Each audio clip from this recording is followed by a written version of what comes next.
This week, we learn about the Cathars, the strange French Gnostic group that had a great opportunity to oust Catholicism. We'll tackle the history of this enigmatic group. Then, we'll tackle a topic that is rarely, if at all, ever covered: the esoteric significance of the Stewards. We hear so much about the junior deacon and the wardens, never about the stewards.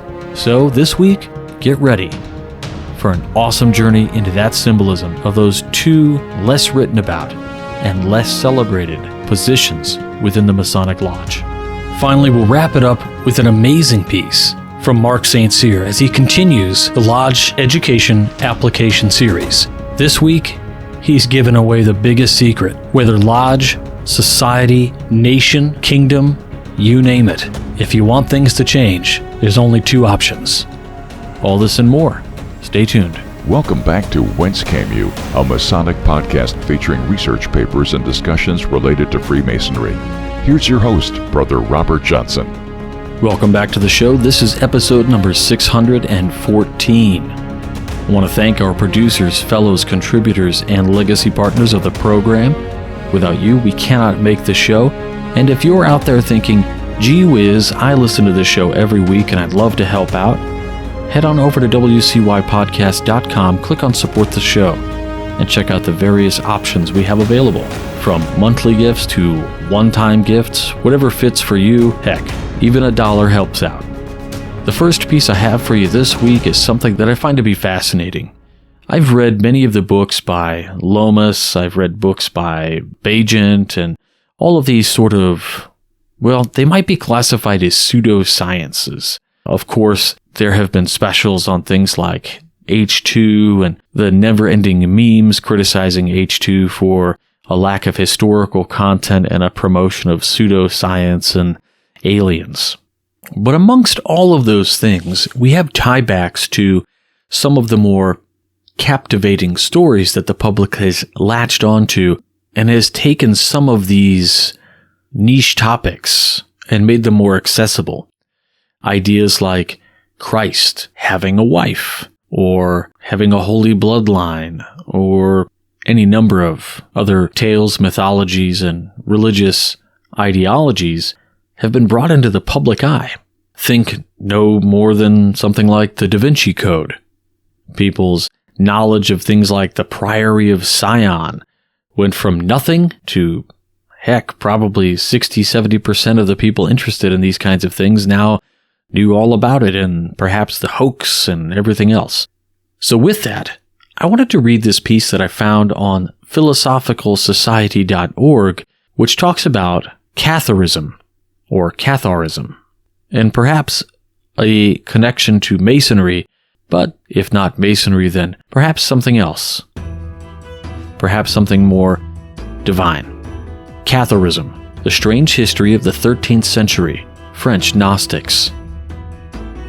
In the old province of Languedoc, northwest of Marseille, on the resplendent Gulf du Lion, emerged the Cathars, a mysterious Christian sect shrouded in accusations of heresy in the 11th and 12th centuries. The sect centered on the quaint town of Olby, bearing the mantle of Albigenses. The moniker Cathar, taken from the Greek katharos, means unpolluted or pure, and was a testament to their unwavering devotion towards life of asceticism and pursuit of spiritual purity. Early whispers of the strange belief system had drifted initially from the far corners of Eastern Europe, carried by traders who wove tales of Bogomils and other Christian sect deemed heretical by the Orthodox Church. But where these beliefs had little success elsewhere in the Mediterranean, in Languedoc, they would shape the spiritual landscape, even threatening Catholic supremacy. Cathar theology, the dance of dualism. Departing profoundly from the orthodox Christian doctrine, Cathar theology plunged into the turbulent waters of Manichaean dualism. This perspective cleaved the world into realms of good and evil. Matter and worldly experience were intrinsically evil, while the ethereal realms of mind and spirit were pure and good. Such a philosophical stance fueled a fervent anti-clerical zeal and led to a stringent ascetic lifestyle, devoid of earthly pleasure. They sought nothing less than to transcend the mortal plane and achieve absolute spiritual purity. For those familiar with Gnostic ideology, alarm bells will be ringing. Indeed, the Cathar Creed is fundamentally Gnostic at its core, acknowledging the existence of two gods. The first was a malevolent deity, the sovereign of all visible and material realms and author of the Old Testament's atrocities. The second is a benevolent deity, the beacon of Cathar devotion and the originator of Jesus' message. Fearing one and worshipping the other, they followed the teachings of Jesus to the letter, defying the Catholic Colossus. The tenets of Catharism often found themselves on a collision course with the edicts of the Catholic Church, particularly in issues concerning poverty and the moral character of priests. Long before the Protestant movement, the Cathars argued for public access to the Bible, promoting vernacular translations into local languages. Such unshackling of religious scripture was a brazen affront to the Catholic Church. Leading the Synod of Toulouse in 1229, the castigated condemned such translations, barring lay people from owning a Bible. That was not all. The Catholic retaliation was terrible. Secular rulers were ordered to maim and torture all heretics, targeting any who dared refuse to conduct such horrific tasks. The Fourth Lateran Council escalated this symptomatic persecution, sanctioning the confiscation of Cathar lands and properties. If moral condemnation did not shift rulers' hands, monetary incentives certainly did the trick. Unholy crusades against Cathars. In a move that would etch a dark chapter in history, Pope Innocent III initiated a crusade against the Cathars' heretics, turning this suppression campaign into a bloody military offensive. Peter Castelnau, the appointed papal legate, tasked with leading the Catholic counteroffensive against the Cathars, met a tragic end at the hands of an assassin allegedly employed by Raymond VI, the Count of Toulouse and protector of the Cathars. This act was the spark that ignited the crusade, turning a religious rift into a full-blown military onslaught. In the year 1229, a dreaded inquisition was set upon the Cathars. The transition of control of this inquisition to the Dominicans marked the beginning of a bleaker area for the beleaguered Cathars. Accused of heresy, they were stripped of rights, while those bearing testimonies in their favor risked being ensnared in the net of heresy themselves. Bernard Guy, the notorious inquisitor, offers a chilling summary of the Cathar position in his writings, depictions their perception as, quote, good Christians who were, despite their peaceful and devout ways, relentlessly haunted and branded heretics by the Church. They viewed their plight as mirroring the persecution of Christ and his apostles by the Pharisees. Cathars, a lasting legacy. Despite being centered in Languedoc, the echoes of Catharism resonated across Western Europe during the 11th century. The Netherlands, several German states, and even the far-flung Byzantine Empire were marked by Cathar influence carried along bustling trade routes. Their faith painted a vivid cosmological picture, two gods locked in an eternal dance of dualism.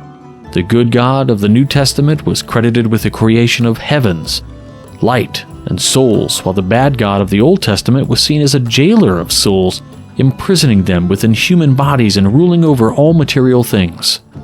Their deeply held conviction promised the liberation of a virtuous soul from its corporeal cage, granting its passage to heaven, while a sinful life led to another round of imprisonment. Following the brutal Inquisition, peace was declared with the Treaty of Paris, in which the French king disposed of the House of Toulouse of much of its fiefs. For the next century, the Catholic Church would hunt down all remaining Cathars in a merciless onslaught. In fact, Raphael Lemkin, who coined the term genocide, described the Albigensian Crusade as one of the most conclusive cases of genocide in religious history. So thorough was the task that by 1350 the sect had been systematically destroyed. Another forgotten group, lost to history. I really like this. It's a high-level overview of things. And in fact, there are a ton of great books on the Cathars. Some of my favorites I'll put in the show notes, and do include some books that might be considered a little out there, a little pseudoscience, but they're a fun read nonetheless. Books like The Jesus Papers and others. Very interesting stuff. Next up, a piece by our good friend and one of my contributing authors to How to Charter a Lodge, a no-nonsense, unsanctioned guide. Christine Wilson Slack, 33rd degree, writes of the Stewards. Freemasonry is a tradition steeped in symbolism. Everywhere one looks in a lodge, there can be found a new symbol, a new dimension of meaning waiting to be discovered. The stewards, officers of the lodge, conduct the ceremonial work, but what deeper elements of our mystic understanding do they reveal? Freemasonry is a solar ritual designed to mark the sun's movement throughout the year. While other esoteric and religious institutions track the moon, Freemasonry uniquely ties with the sun. The principal officers of a Masonic lodge mark the times of the day, and with their moving counterparts, their deacons, they mark the times of the year. This is very specific to the officers in the East and West, where one marks the summer solstice east and one marks the winter solstice west. The South also marks the sun, but in the equinoxes of the year, the sun is directly overhead at noon. This is where I believe the stewards come into play. While the officers in the East and West have their moving counterparts, so does the officer of the South, the junior warden. In his Principles of Masonic Law, Brother Albert Mackey stated that the stewards are appointed by the junior warden and sit to the right and left of him in the south. This makes sense if they represent Capricorn and the Tropic of Capricorn, which is in the south. This is further evidenced by the symbol associated with the steward, the cornucopia. In antiquity, the cornucopia was called the Horn of Plenty.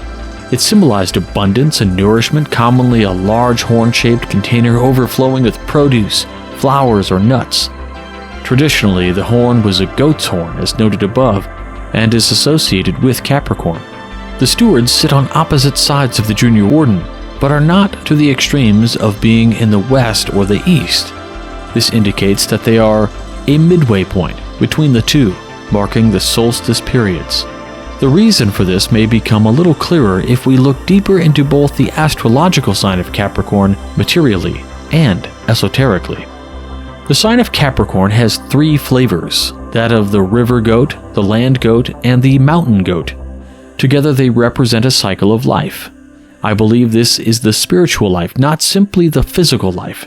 Starting in water, the emotional realm, we move to subdue those emotions as we begin on an esoteric path. We move toward the land. However, this is the land of all men, not the land of those on the path. The mountain goat represents the man who is striving, yearning for that higher self and for continued improvement. He is still of earth, but he has lifted himself beyond the simple ideas of the physical and emotional worlds. The female goat generally represents nourishment and abundance, while the male goat often is a sign of stamina and virility. Both are representative of abundance and fecundity. The horn traditionally represents the masculine when it is point side up, representing the giving of abundance, the point side down representing the feminine and receptive principle. Capricorn is also an earth sign, representing practicality and the life-giving nature of earth. It is grounded and rich with the cycle of the entire earth, birth, life, and death. The sign is ruled by Saturn. Cancer and Capricorn begin their cycles on the summer solstice and winter solstice, respectively, and it's appropriate to discuss a little of the tropics they represent. The tropics are the longitudinal lines on Earth where the sun can be seen directly overhead on their respective days. In the area between the tropics, the sun has little movement and may generally be seen directly overhead at any time of the year. This tropical zone is considered also the most temperate place on Earth, and seemingly where human life on Earth began. Here, let's turn back to Freemasonry. In all of these discussions regarding light and the sun, it is important to remember that Freemasonry is a Northern Hemisphere-focused ritual. and as such is focused primarily on the symbolism of the Northern Hemisphere. This is not to say Freemasonry isn't practiced or relevant to the Southern Hemisphere. I mention it here only to inform readers that some of this terminology may need to be reversed to be applicable. The Junior Warden has a responsibility to mark the sun at high noon, according to some. This is both a physical place and an emotional one. The physical is clear, when the sun is directly overhead. This seems obvious. However, it is also the place of no shadow and the clearest vision. Everything is visible and illuminated. This leads to the emotional meaning of the phrase, which is a crisis or event that is likely to decide finally what is going to happen in a conflict or situation. It appears to be the place in which the ultimate decision of that which is made manifest is decided. Could this be a link between the Junior Warden and Inner Guard? Let's also look at the South as a place of beauty. Beauty can be felt and seen, but it is generally seen. One needs light to see beauty made manifest. Therefore, it seems logical that beauty would reside in the place of greatest light, that where the sun is always overhead. I think there is also something to the point that the Tropic of Capricorn is the southernmost point of least light to people of the Northern Hemisphere.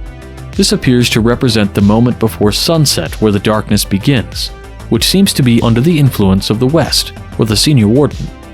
Consequently, we see the idea of the North as a place of potential, a place of antithesis of light, while the Stewards frame the place of greatest light. Their mirrored selves frame the place of greatest darkness. But this is not pure darkness. It is the darkness that is visible to all, which shows us the contrast to the positivity of the light. In other words, we all need to have a point that we can understand. What is dark and where do we need to tread to stay in the light?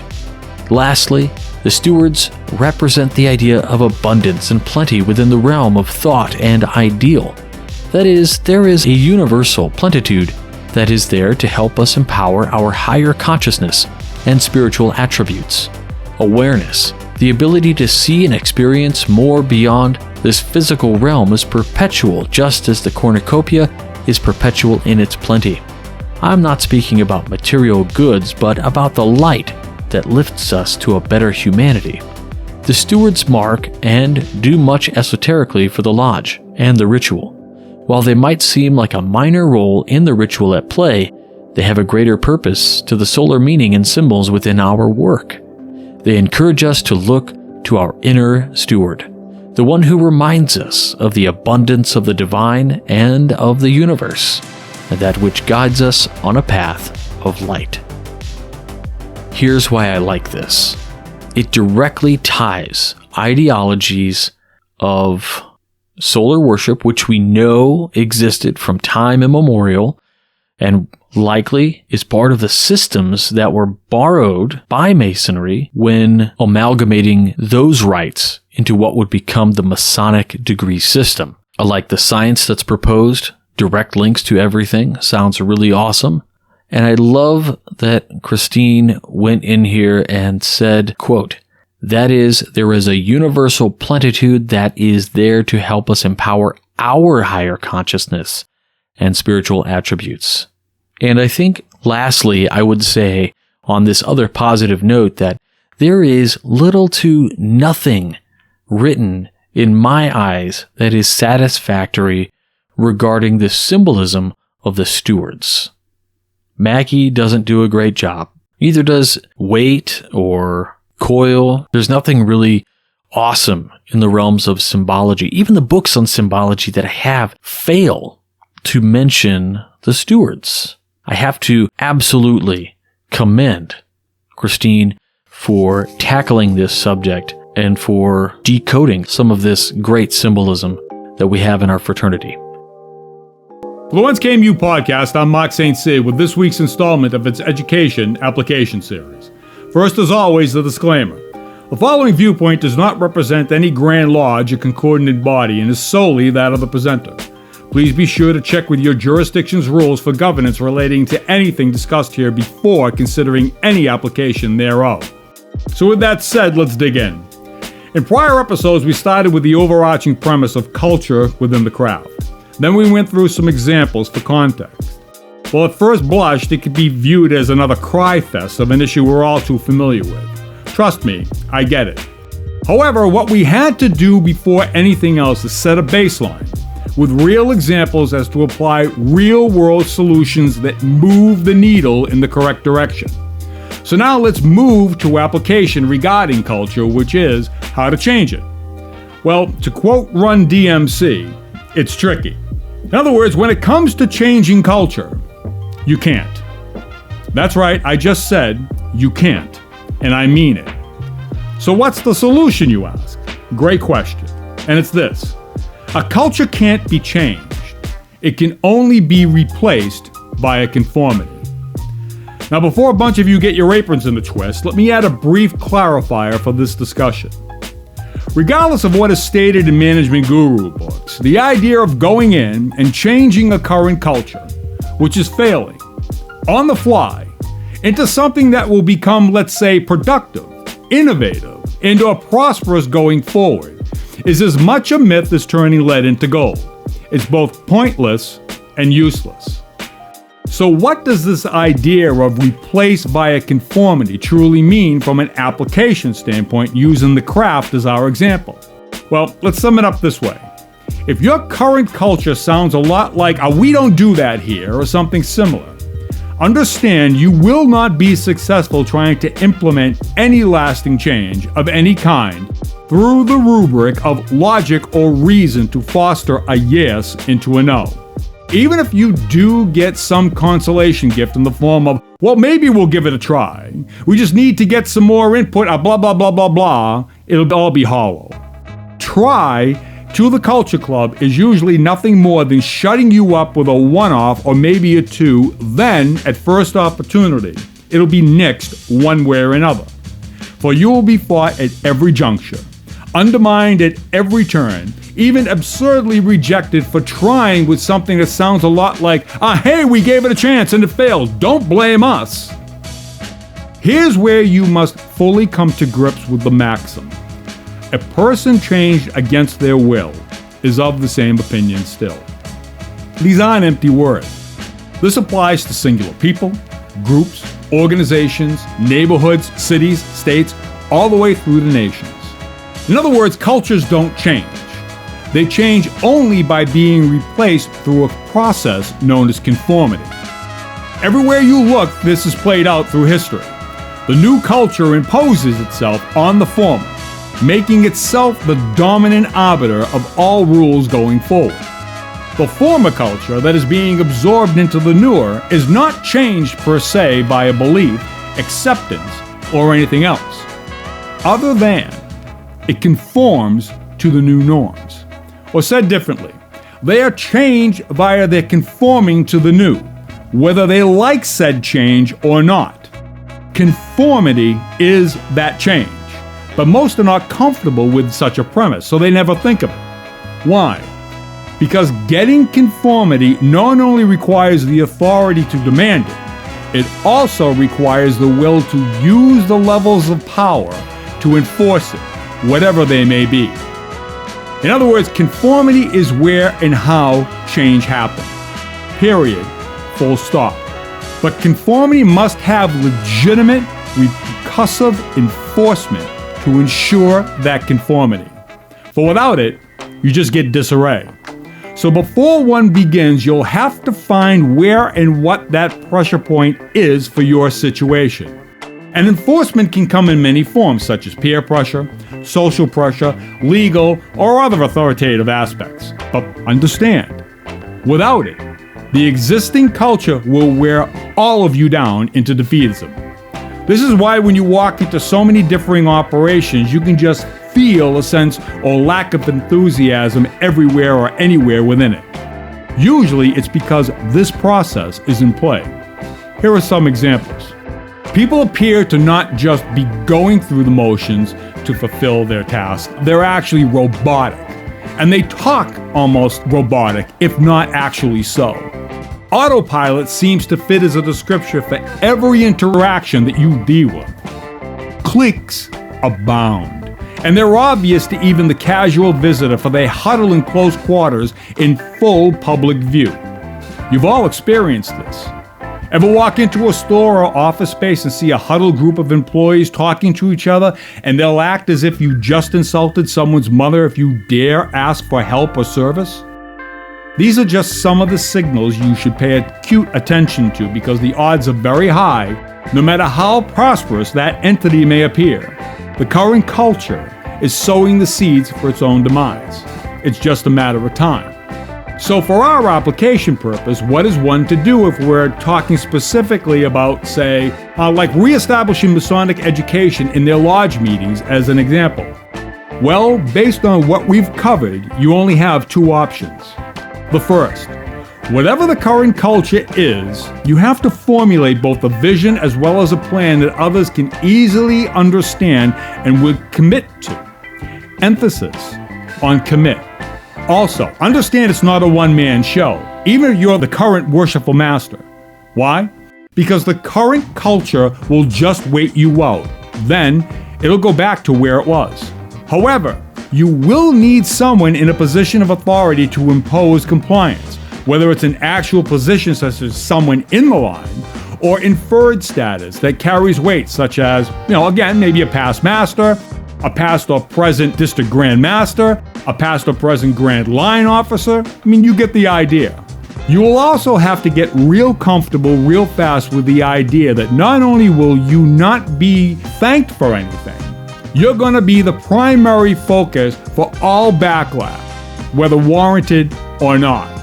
And when it comes to any thanks, forget about it. Trust me on that one. To reiterate, only via some form of enforcement mechanism will they, in other words, that culture, conform to the new change. But that's how it works. It's knowing this distinction that needs to be fully appreciated for those daring to even try. Or said differently, this isn't for the meek at heart. Then there's option 2, which is, the host of this podcast, Robert Johnson, just so happened to have written a concise booklet on how to begin today and charter your own tabula rasa, using all the best practices and daring you to be a shining beacon for any and all that may follow. And there you have it. Oh, and one last thing before we end. Remember that Run DMC reference, It's Tricky? Well, if you don't think there's a Masonic connection there, just look up the official video on YouTube for yourself. It'll become obvious in about 15 seconds. So for the Whence Came You podcast, I'm Mark St. Cyr. See you next time. Well, there you have this no BS look at exactly what is required in order to truly change anything that has a culture. If you think that it doesn't work that way, I'd urge you to look at the way nations in history have conquered nations, to look at the amalgamations of ceremonies and rituals that have been pulled in, changed, or amended to fit perhaps a new standard. One thinks of Rome right off the bat. So in this, how do you get it done?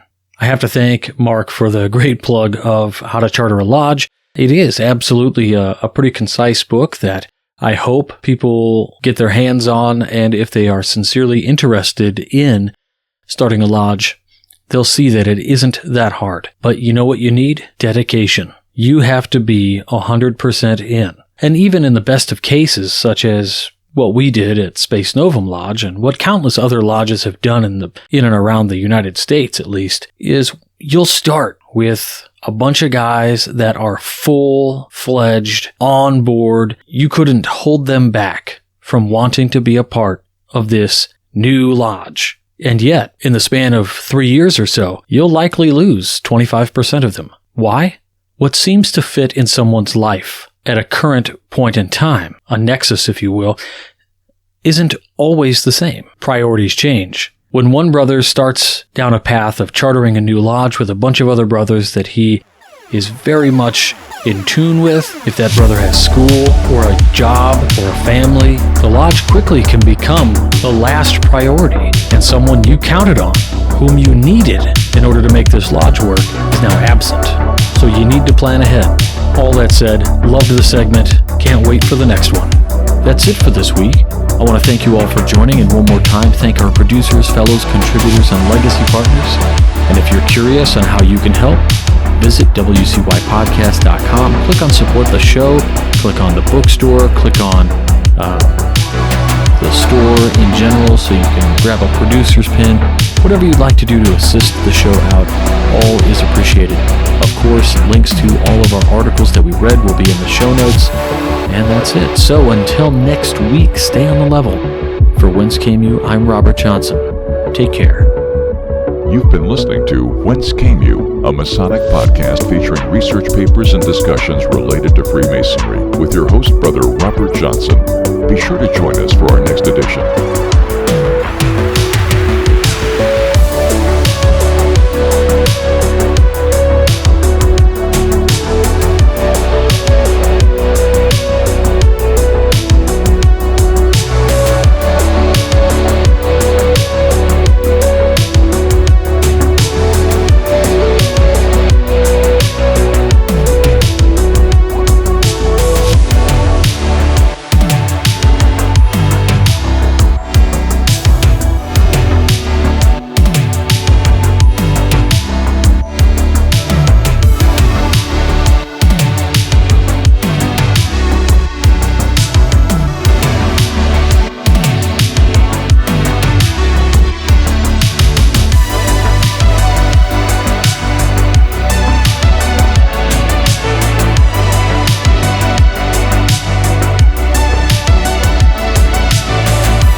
WCY Media.